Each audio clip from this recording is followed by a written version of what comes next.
नमस्कार दोस्तों, एनसीईआरटी का सीरीज़ है, उसमें क्लास 6 का हम अध्याय नंबर 7 में पहुँच चुके हैं, ठीक है? देखिएगा इसमें है कि अशोक एक अनोखा सम्राट जिसने युद्ध का त्याग किया, ठीक है? ये काफ़ी इंपॉर्टेंट चैप्टर है, यहाँ से एक बार डायरेक्ट क्वेश्चन यूपीएससी में पूछा गया था, ठीक है? सबसे पहले देख लेते हैं कि एक बहुत बड़ा राज्य साम्राज्य के बारे में, ठीक है? जैसे हम जिन शेरों के चित्र रुपया पैसों में देखते हैं, उनका एक लंबा इतिहास है। उन्हें पत्थरों को काट कर बनाया गया और फिर उन्हें सारनाथ में एक विशाल स्तंभ पर स्थापित किया गया था। तो इस हम लोग देख लिए थे कि सारनाथ जो है वो किस लिए प्रसिद्ध था, जो भगवान बुद्ध ने पहली अपना जो उपदेश दिए थे, ठीक है, वो वहीं पे दिए थे, ठीक है, जो वाराणसी के आसपास है ना। उसके बाद देख लेते हैं कि इतिहास के महानतम राजाओं में से एक अशोक के निर्देश पर इसके जैसे कई स्तंभों और पत्थरों पर अभिलेख अभिलेख उत्कीर्ण किए गए। इसके पहले हम इसके पहले कि हम यह जाने कि इन अभिलेखों में क्या लिखा है, ठीक है, यह समझने की कोशिश करें कि उनके राज्य को साम्राज्य क्यों कहा जाता है। अशोक जिस साम्राज्य पर शासन करते थे, उसकी स्थापना उसके दादा चंद्रगुप्त मौर्य ने लगभग 2300 साल पहले की थी। चाणक्य या कौटिल्य नाम के एक बुद्धिमान व्यक्ति ने चंद्रगुप्त की सहायता की और चाणक्य के कई विचार हमें अर्थशास्त्र नामक की एक किताब से मिलते हैं। तो चाणक्य जो लिखा गया था, जो ये राजनीतिक जीवन से संबंधित था, उसका जो किताब है उसका नाम है अर्थशास्त्र, ठीक है। उसके बाद हम लोग देख लेते हैं कि वंश किसे कहते हैं। इसमें देख लीजिए, जब एक ही परिवार के कई सदस्य एक के बाद राजा बनते हैं तो उन्हें वंश कहा जाता है। मौर्य वंश 3 महत्वपूर्ण राजा थे, चंद्रगुप्त और उसका जो पुत्र था वो बिंदुसार और उसका पुत्र है अशोक, ठीक है। चलिए आगे देख लेते हैं कि साम्राज्य में बहुत से नगर थे। अब यहाँ पे देखिएगा, नगर जो है वो काले बिंदुओं से दिखाया गया है, ठीक है, याद रखिएगा। इनमें साम्राज्य की राजधानी पाटलिपुत्र, उज्जैन और तक्षशिला जैसे प्रमुख नगर थे, ठीक है। तक्षशिला उत्तर पश्चिमी और मध्य एशिया के लिए आने जाने का मार्ग था। दूसरी तरफ उज्जैन उत्तरी भारत से दक्षिणी भारत जाने वाले रास्ते में पड़ता था।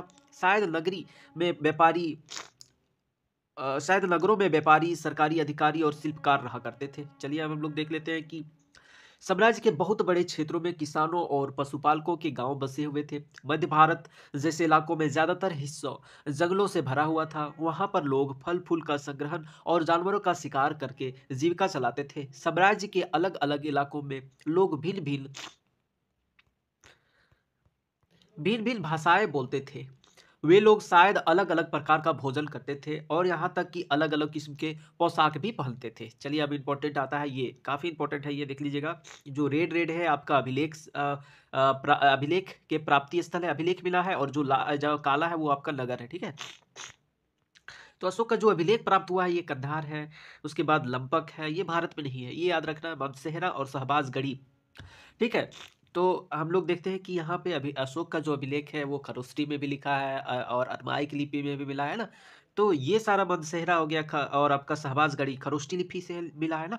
उसके बाद आपका कलसी जो कि उत्तराखंड, मेरठ, टोपरा और बहापुर, ये इंपॉर्टेंट हो जाएगा अभिलेख वाला। उसके बाद यमपुरवा है, लुरिया रिराज है, सरनाथ है, कौसाम्बी है। उसके बाद इलाहाबाद है, गुर्जर है, सांची है और पलगुरिया है। ये इंपॉर्टेंट है, देखिएगा ये नाम अजीब है ना, यहाँ ऐसे पूछ देगा कि बताइए गुर्रिया और लंपक किससे संबंधित है, तो आपका हो जाएगा अशोक के अभिलेख प्राप्ति स्थल से संबंधित है। गिरनार हो गया है ना।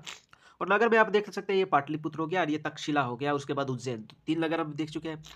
और याद रखिएगा, जो तक्षशिला है वो पश्चिमी एशिया से संबंधित है और रेशम मार्ग वगैरह से भी संबंधित है। ये दक्षिण भारत को जोड़ने का काम कर रहा है। ये इंपॉर्टेंट आपका राजधानी वाला स्थल हो गया है ना।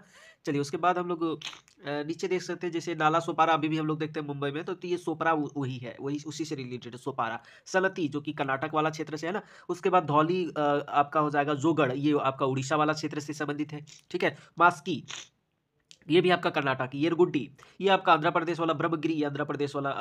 दोनों के जंक्शन पॉइंट है बहुत सारा, तो ब्रह्मगिरी, येरगुड्डी है ना, ये सारा आपका अभिलेख प्राप्ति स्थल है। तो ये काफी, रूपनाथ, समझ गए ना। तो यहाँ पे आप देख सकते हैं कि अशोक के जो अभिलेख है उसमें आपसे पूछ देगा कि रूपनाथ, पनगुरुरिया और येरगुड़ी और उधर एक लंपक है ना, वो किससे संबंधित है, तो आपका हो जाएगा अशोक के अभिलेख के प्राप्ति स्थल से, ठीक है। ये काफी इंपॉर्टेंट है। चलिए अब हम लोग देखते हैं कि राज्य साम्राज्य से कैसे भिन्न है। चूंकि साम्राज्य राज्यों में बड़े होते हैं और उनकी रक्षा के लिए बड़ी सेनाओं की जरूरत होती है, इसलिए सम्राटों को राजाओं की तुलना में ज्यादा संसाधनों की जरूरत होती है, ठीक है।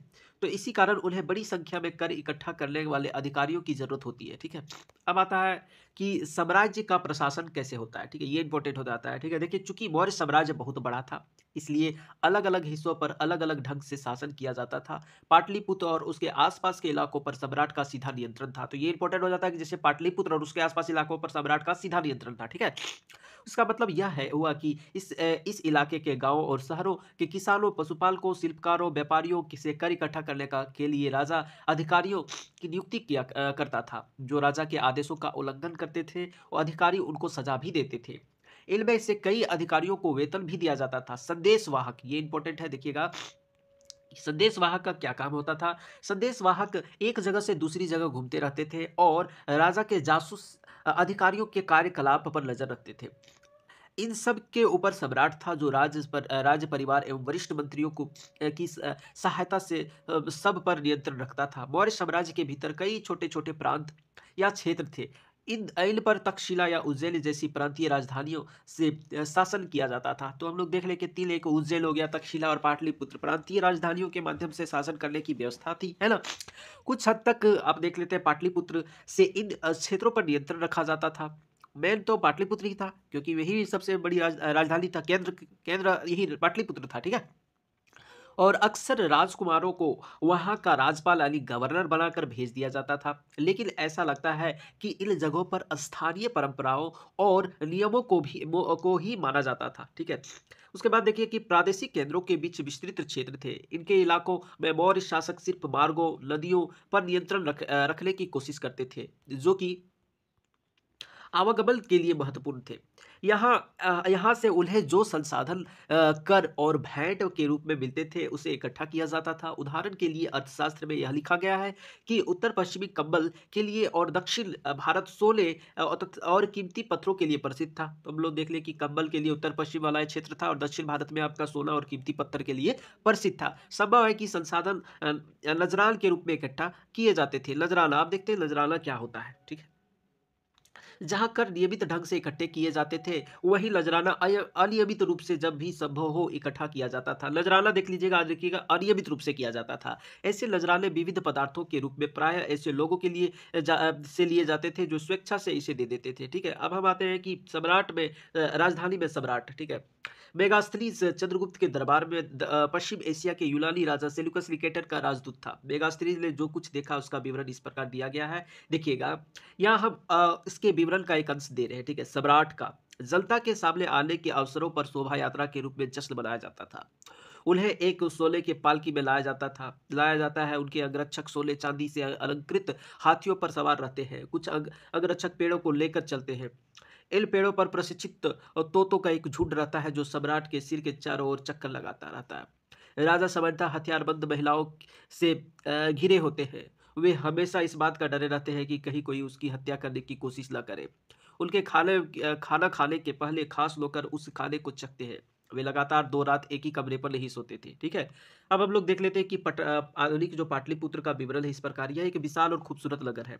यह एक विशाल प्राचीर से घिरा है, जिसमें 570 बुर्ज और 64 द्वार है। 2 और 3 मंजिले वाले घर लकड़ी और कच्ची ईंटों से बने हैं। राजा का महल भी काठ से बना है, जिस पर पत्थर की नक्काशी और अलंकृत किया गया है।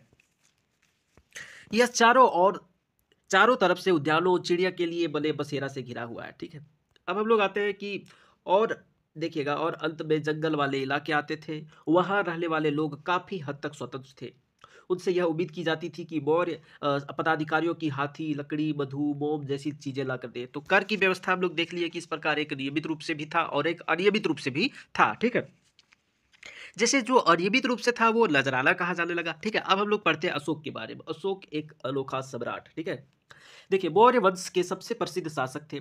वह ऐसे पहले शासक थे जिन्होंने अभिलेखों द्वारा जनता तक अपने संदेश पहुंचाने की कोशिश किया। अशोक ने ज्यादातर अभिलेख प्राकृत और ब्राह्मी लिपि में है। ठीक है, तो याद रखिएगा जो भाषा प्राकृत भाषा और लिपि आपका ब्राह्मी लिपि, ज्यादातर ऐसा नहीं कि एक ही लिपि में। इससे पहले अरमाइक है, खरोष्ठी लिपि है ना, अब ये सारा बता दिए। और ग्रीक लिपि में भी मिलता है। तो 4 प्रकार के भाषाओं से भी इनके अभिलेख को अलंकृत किया गया था, है ना। चलिए अब हम लोग आते हैं कि जैसे कलिंग युद्ध का वर्णन अशोक द्वारा देखिए इस प्रकार है। अपने एक अभिलेख में अशोक ने इस बात कही, राजा बनने के 8 साल बाद मैं कलिंग विजय की। लगभग 1.5 लाख लोग बंदी बना लिए गए।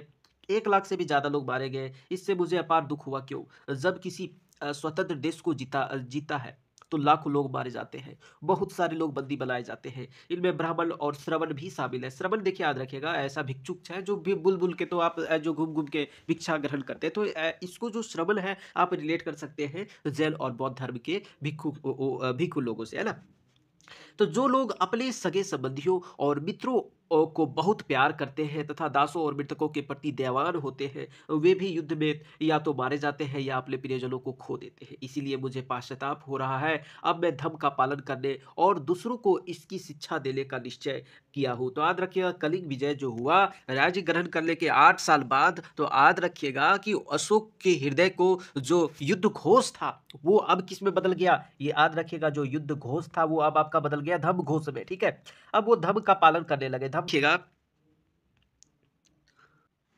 मैं मानता हूं कि धम्म के माध्यम से लोगों का दिल जीतना बलपूर्वक विजय पाने से ज्यादा अच्छा है। मैं यह अभिलेख भविष्य के लिए एक संदेश के रूप में इसलिए उत्कीर्ण कर रहा हूं कि मेरे बाद मेरे बेटे और पोते भी युद्ध ना करें। इसके बदले उन्हें यह सोचना चाहिए कि धर्म कैसे बढ़ाया जाए। ये काफी इंपॉर्टेंट है। धर्म एक संस्कृत शब्द है जिसका अर्थ होता है प्रकृति में धर्म। ओके, चलिए अब आते हैं कि अशोक का जो कलिंग युद्ध है उसके बारे में देखिएगा आप, कि कलिंग तटवर्ती उड़ीसा के प्राचीन नाम है। और अशोक ने कलिंग को जीतने के लिए एक युद्ध लड़ा, लेकिन युद्ध जनित हिंसा और खून खराबा देखकर उन्हें युद्ध से वितृष्णा हो गई। उन्हें निर्णय लिया कि वे भविष्य में कभी युद्ध नहीं करेंगे। अशोक का धर्म क्या है देखिएगा। अशोक के धर्म किसी देवता की पूजा अथवा किसी कर्मकांड की आवश्यकता नहीं थी। उन्हें लगता था कि जैसे पिता अपने बच्चों को अच्छे व्यवहार शिक्षा देते हैं, वैसे ही यह उनका कर्तव्य है कि अपनी प्रजा को निर्देश दे। वे बुद्ध के उपदेशों को से भी प्रेरित थे। ठीक है, उसके बाद देखिए, ऐसी कई समस्याएं थी जिनके लिए उनमें संवेदना थी। उनके साम्राज्य में अलग अलग धर्मों को मानने वाले लोग थे, इसलिए वे कई बार टकराव पैदा हो जाता था। जानवरों की बलि चढ़ाई जाती थी, दासों और नौकरों के साथ क्रूर व्यवहार किया जाता था। इनके अलावा परिवार में व पड़ोसियों के बीच झगड़े होते रहते थे। अशोक ने यह महसूस किया इन समस्याओं के का निदान उनका कर्तव्य है।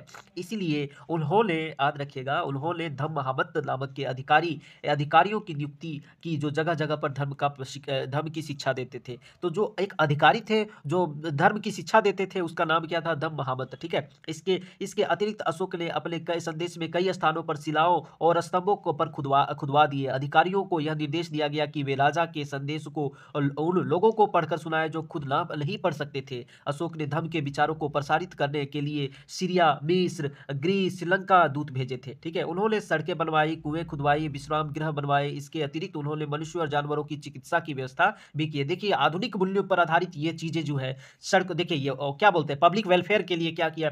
सड़कें बनवाई, कुएं खुदवाए, विश्राम गृह करे और साथ ही साथ चिकित्सा का भी निर्माण करवाया। ठीक है, उसके बाद ये देखिएगा, जो अपनी प्रजा के लिए संदेश जो है अशोक द्वारा दिया गया था। ठीक है, लोग विभिन्न अवसरों पर अनुष्ठान करते हैं। उदाहरण के लिए जब वे बीमार होते हैं, जब उनके बच्चों का विवाह होता है, बच्चों के जन्म पर, और जब यात्रा शुरू करते हैं, तब भी वे तरह तरह के अनुष्ठान करते हैं। ये कर्मकांड किसी काम के नहीं है। इसके बदले यदि वे दूसरों की रीतियों को माने, वह ज्यादा फलदायी है होगी। ये इन प्रकार की रीतियां क्या कर जैसे ये अन्य प्रकार की रीतियां क्या है? देखिए, ये है अपने दासों और नौकरों के साथ अच्छा व्यवहार करना, बड़ों का आदर करना, सभी जीवों पर दया करना, ब्राह्मणों तथा श्रवणों को दान देना। ये देखिए, ये आपका जो आपका एथिकल पॉइंट ऑफ व्यू से दिया गया है ना, साथ ही एक एक आइडियल थिंकिंग है, राइट? अपने धर्म की प्रशंसा और दूसरों की धर्म की निंदा करना, अ, ये उचित नहीं है। ठीक है, दोनों ही बातों गलत है। हर हर किसी को दूसरे धर्म का आदर करना चाहिए। यदि कोई अपने धर्म की बड़ाई और दूसरे की बुराई करता है, तो वह वास्तव में अपने अपने धर्म को ज़्यादा नुकसान पहुंचा रहा है। इसलिए हर किसी को दूसरे धर्म के प्रमुख विश्वासों को समझने की कोशिश करते हुए उसका आदर करना चाहिए। भारत के प्रधानमंत्री जवाहरलाल नेहरू ने लिखा, उनके धर्म देश आज भी हमारे एक ऐसी भाषा में बात करते हैं जिन्हें हम ये समझ सकते हैं और जिनसे हम बहुत कुछ सीख सकते हैं। ठीक है, ये आपके जवाहरलाल नेहरू जी बोले हैं। अशोक ने धर्म के विचारों को दूर दूर तक फैलाने के लिए उन बातों को बताया जो आपके अनुसार आज भी प्रासंगिक है। अशोक के संदेश को उन हिस्सों को बताओ जो आज भी प्रासंगिक है। अब देखिएगा, ब्राह्मी लिपि आधुनिक भारत की ज्यादातर लिपियों पिछले सैकड़ों वर्षों में ब्राह्मी लिपि में उत्पन्न हुई। जैसे देखिए, ब्राह्मी लिपि जो इस प्रकार दिया गया है वो है आपका, जैसे ब्राह्मी लिपि के देवनागरी लिपि, और ये बंगला लिपि और मलयालम और ये तमिल में लिखा जाता है। ठीक है, ठीक है दोस्तों, अब हम नेक्स्ट चैप्टर में मिलते हैं। धन्यवाद, सब्सक्राइब ज़रूर कर लें। जय हिंद।